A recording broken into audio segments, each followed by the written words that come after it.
En rupatyan berang ng sual kurdu aming kalva Rita matua ingat cedong jun Atuanan kai ka kata nati sen luar luang sua Sandam tunak yang lima jua Isen letui alo luang sua Katin lungin hei ngil suse Miswal phai na lui tu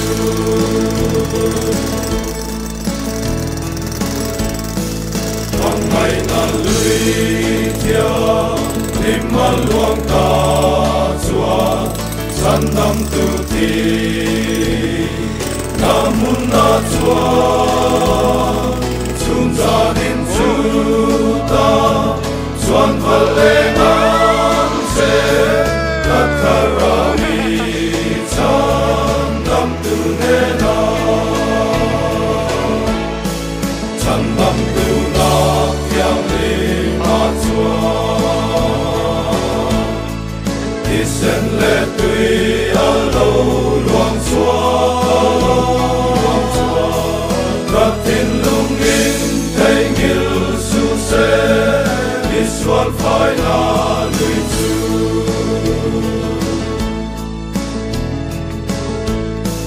Lupo tu ti sen lui a in guan tu An sual purai Inavara O Israel bolha Turon silfaida Local ro'o Sandam tungati Sandam tunak yang lima jua Isen letui alo luang chua Katin lungin hei ngil su se Miswal phai na lui tu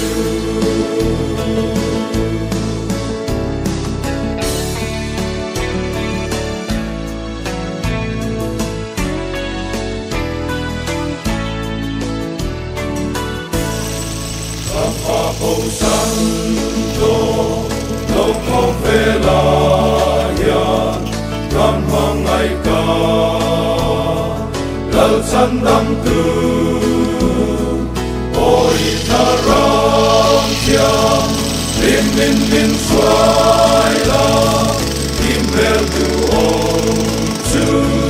Min mutiro Sandam tu nak yang lima jua Isen letui alo luang chua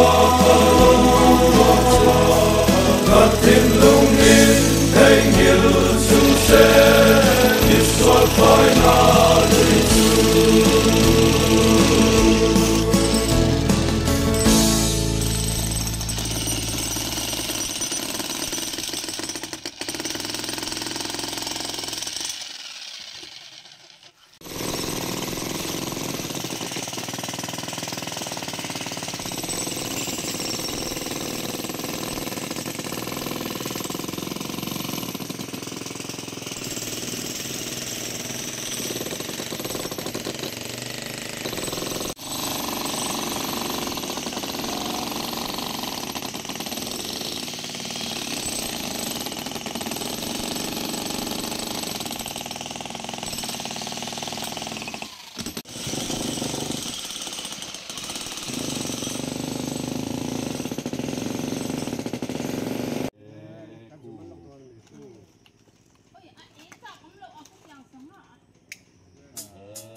lai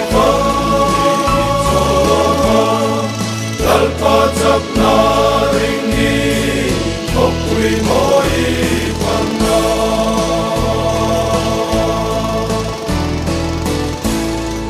Chu kopui moi lam chu Ipan sela Sao lo vini kal selang mu Ral muan mun re Ia om lo Lalpa denta Den mahiso Kolai kami Katsai kami Okso lai Lalpa jak na ringi Kopui moi panna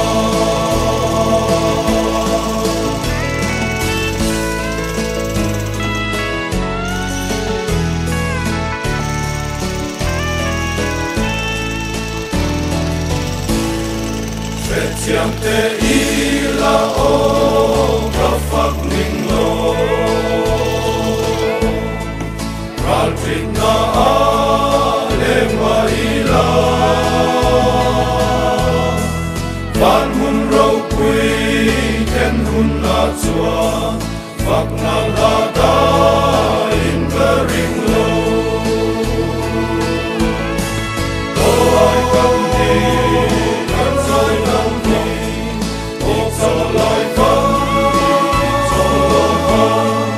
Lalpajak na ringi Kopui moi panna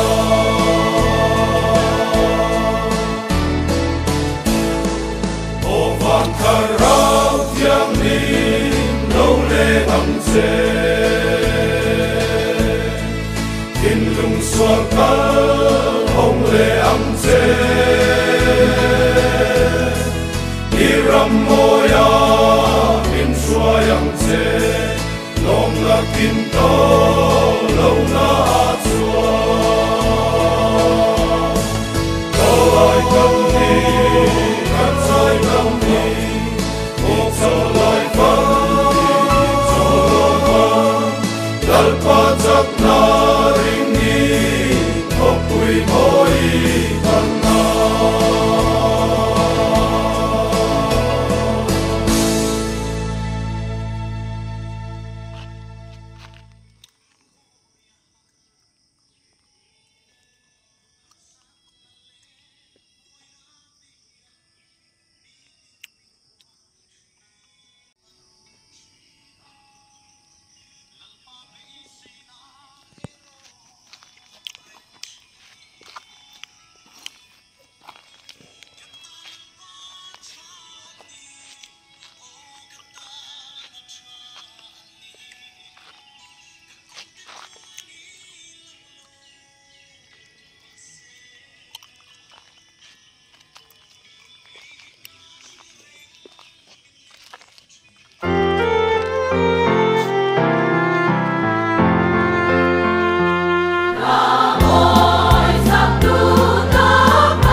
Republic Veng Thlang Presbyterian Koshan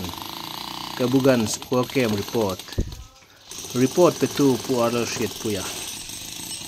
Kabugans Koshan ten bieg in triata Wakem nei turle kum tharlama Presbytery huap chalai in khompui an thlen na tur puala sum tuak nan jambul sel khon khom saka tranpui turin kan Koshan minron nge na kan Koshan committee chuan min ngen ang hian ti hlotin sak nge ni se atia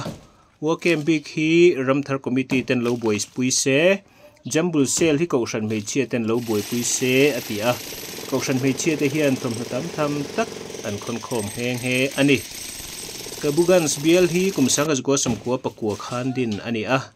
pastor pariat an om to a station hi pariat to oma missionary nurse pani omin craft teacher pakhat le missionary evangelist pathum an meka arami field worker pasari le cross sipei som an mek bok ani bial chunga hian ring tu zani vel an meka Kabugans Koshan bi ka hian members of ni pariat an oma chung kwa angjong chuan chung kopanga chi an oma Koshan member tlem te ni chungin biak in thar saturin theitop an chu ani June ni somni pathum tho tran ni jingda rukle chan ve khan Koshan hall kot atangin sumu pani in Kabugans lam kan pana Koshan secretary le ramthar committee chairman in chongtra in min thla tluang takin chunudar khatle minute somli panga vela Kabugans kan thlengthla ani kan thlengthla hi min lo lom thiam khop meya thok tu ang te an local ko khoma zanri ei tur te min bua sei saka an pastorin lom thu soi tong trai na amanga kan thom no te kan han inda fel nu chuan kan thei chin thok ngalin in chung rangwa po enge muza kan thiat mana zanri ei khama thok tu te nen in mer hriat tirna le pathian hnen in hlan na hun mangin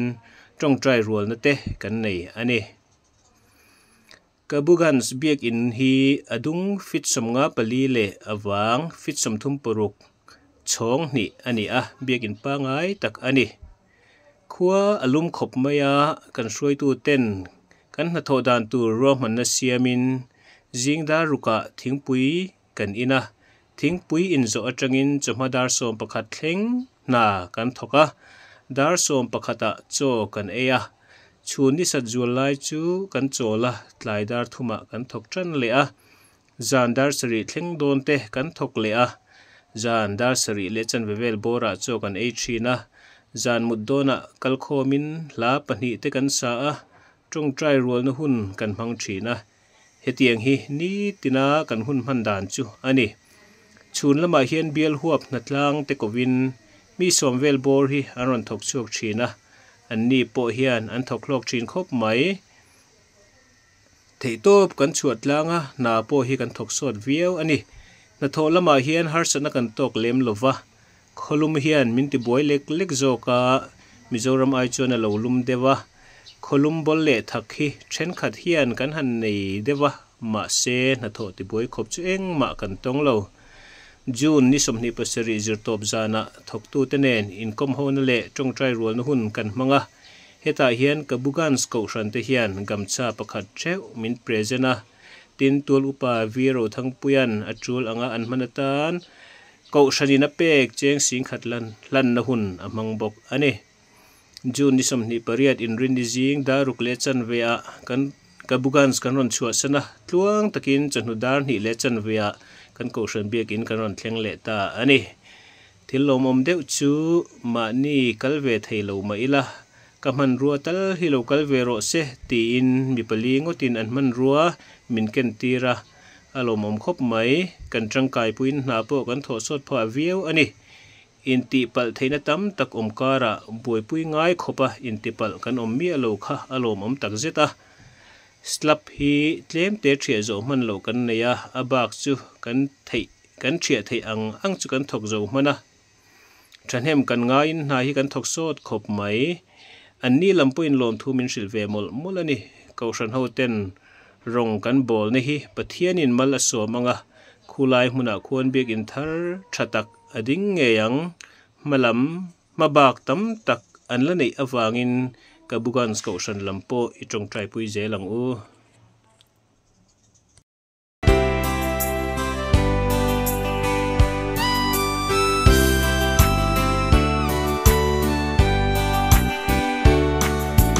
kan kwal sin na kove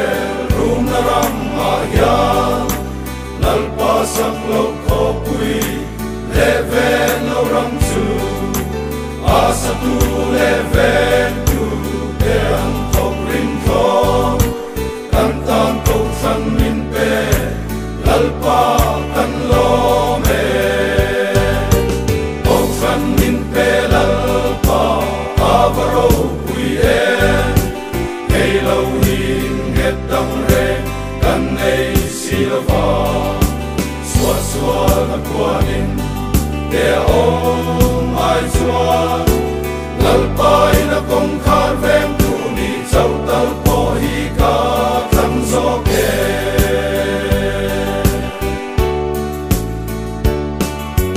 har sat le mang an na ten min sim la ya lalpa biakin chung ko lai ta ngai zo tri ko vela khamwan na mundanga om lo kan tan ko san min pe lalpa kan lo me ko san min pe lalpa avaro ui hey lo hin het dang re kan nei silva swa swa na kwanin te om ai chua lalpai na kong khar vem tu ni chau tal po hi ka thang zo ke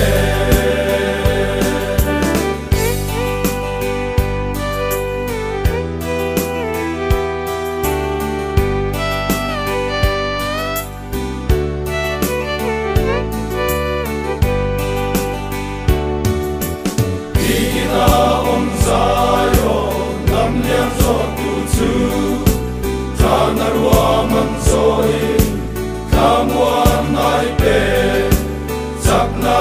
ta chakle swanan sarchi kan tan ko san min pe lalpa kan lo me ko san min pe lalpa avaro ui hey lo hin het dang re kan nei silva swa swa na kwanin te om ai chua lalpai na kong khar vem tu ni chau tal po hi ka thang zo ke ko san min pe lalpa avaro ui hey lo hin het dang re kan nei silva swa swa na kwanin te om ai chua lalpai na kong khar vem tu ni chau tal po hi ka thang zo ke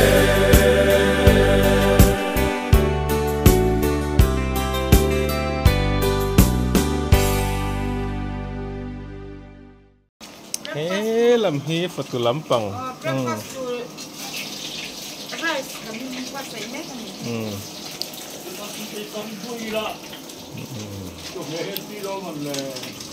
breakfast to rice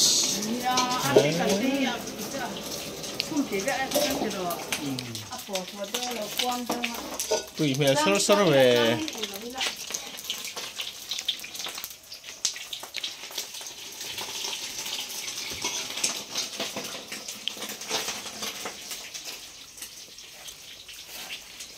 Rồi các em còn nước trong